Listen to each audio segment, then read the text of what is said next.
what it's like detoxing in jail.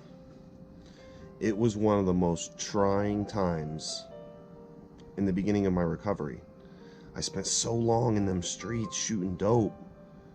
I spent so long in them streets thugging and drugging. So many different times I tried to quit. I remember this time I talked to my father, and he's like, listen, if you don't get up out these streets, you're gonna die. I remember telling him the only thing that's gonna save me is jail. Prior to death. You can do it, family, but what is it like detoxing in jail? I was on the way to go get my hair braided, right? Because Shorty wanted to be a thug. We got pulled over. The cops searched the car. I got so high on that shit, I left the syringe on the ground. Cop yoked me up out of the passenger seat, completely stripped me down, went through my wallet, found a bunch of strips, sublingual films, and they brought me in. Went in front of the judge, got a $10,000 bond. I can barely come up with $20. How am I supposed to come up with 10 grand? Somebody save me. I know I don't really believe in nothing at this point in time in the game, but somebody come get me. Come help me, because Adam's sick. Adam doesn't feel good. Adam's uncomfortable. All this stuff that began to set in the beginning stages of my detox, entering Lee County Jail in Fort Myers, Florida. Then the withdrawal process started. And at that point in time, I was on that Mexican tar. Lo and behold, that shit's cut with so much garbage. I started hallucinating. I started dry heaving. And it just got worse. I remember I would hyperventilate myself. I would literally choke myself out just to pass out. Just for a couple seconds, because I didn't want to believe that I was in jail.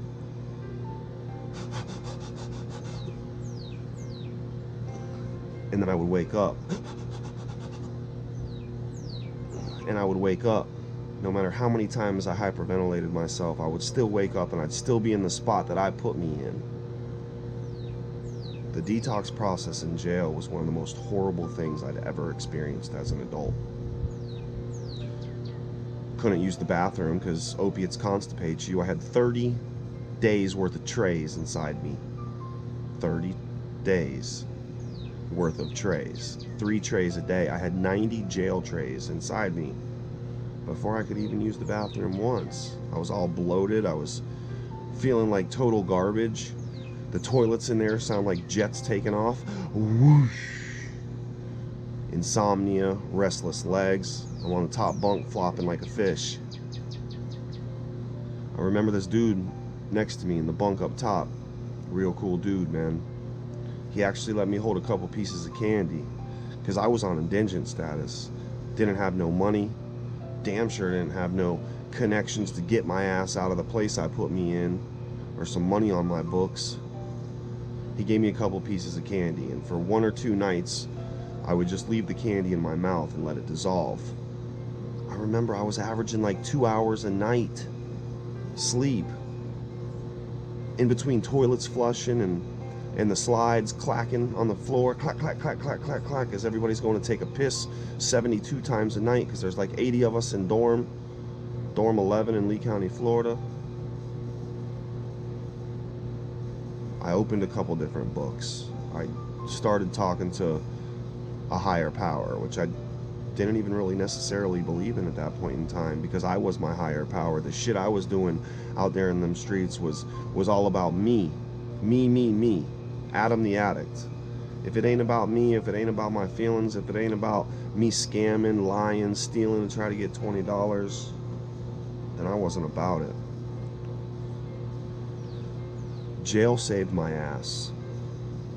And jail potentially can save someone else's ass. You gotta hit rock bottom, family.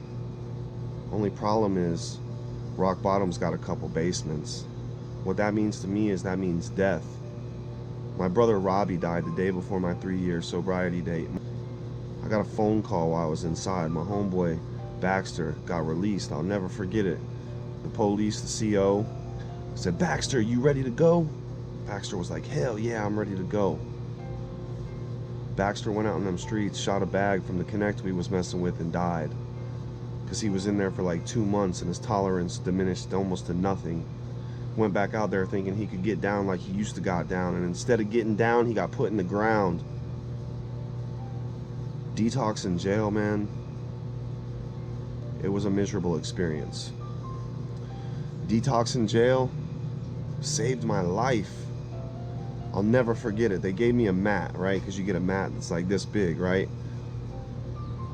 Somebody got sprayed and tased on it, because that's what they do in Lee County Jail. They don't ask questions. They spray and tase.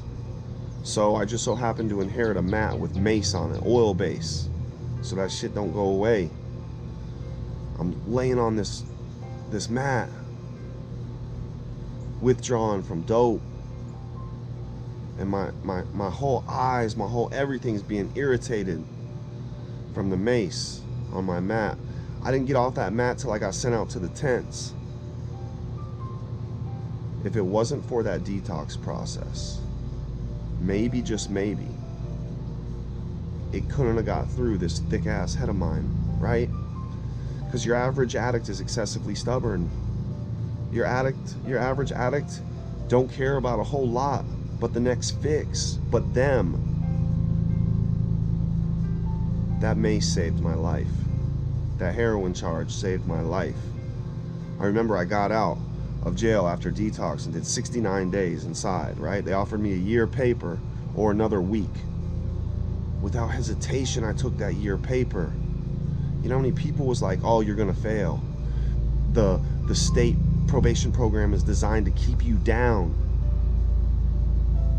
I respectfully disagree. You know what the state probation did for me? It provided me structure. I dressed myself out, right? Because you get back in the clothes you got locked up in, and I'm looking at the shit I was wearing. All I could see was the blood stains on my clothes.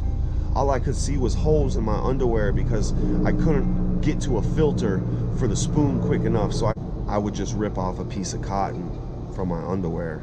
Don't even know how long I've been wearing them, right? Because what's the point in doing laundry when you're chasing that dope, right? What's the point in taking a bath, washing your hair? Them drugs had me messed up, family. Detoxing in jail without hesitation saved my life. The mace on the mat was there for me. The insomnia, the restless legs, all the post-acute withdrawal symptoms or massive withdrawal systems in the very beginning was there for me, man. My boy Baxter passing away. I miss you, bro. I can't go back and get you, man. I miss you, Robbie. I can't go back and get you, man. But I might just maybe can save somebody, which is why I'm doing this content. I jumped off January 1st, 2019. I've got 200 and something videos. Life is about progression. Life is about growth. Recovery is about growth. If you don't continuously work on your recovery, if you don't take this shit serious, it's gonna take you out, man. It took out so many of my homeboys. It took out so many of the OGs that I used to mess with in the neighborhood. Everybody's dead, man. Everybody's serving federal prison time on dope charges. It's up to you, family. Detoxing in jail can actually be one of your greatest assets. Is it gonna be shitty? You damn right. Is it gonna suck in so many ways that you might not just maybe understand it at that point in time in the game? Probably so. But detoxing in jail saved my life. I owe my life to the Lee County Sheriff's Office, and that sounds weird, right? Because I used to never mess with them boys. And then, somehow, some way, I was stupid enough to leave the syringe on the floor of the car I was in. And they grabbed me. Somehow my bond was set high enough that the people that loved me told me to stay my ass there, and the people out there that I was thugging with kept doing the same exact thing, expecting a different result. If you gotta go to jail to detox, utilize your time in jail to detox. If you gotta take paper, do you. I suggest you take that paper. If I would've took that week instead of that year paper and just laid down eating fake bologna sandwiches with cheese that don't melt, little quail eggs this big, I would have never, ever, ever made it to where I'm at today. I'm really glad you're here, family. Consider subscribing. I love you. Stay strong. But remember, if you got to go to jail to detox, take your ass there and turn a miserable event into a success story.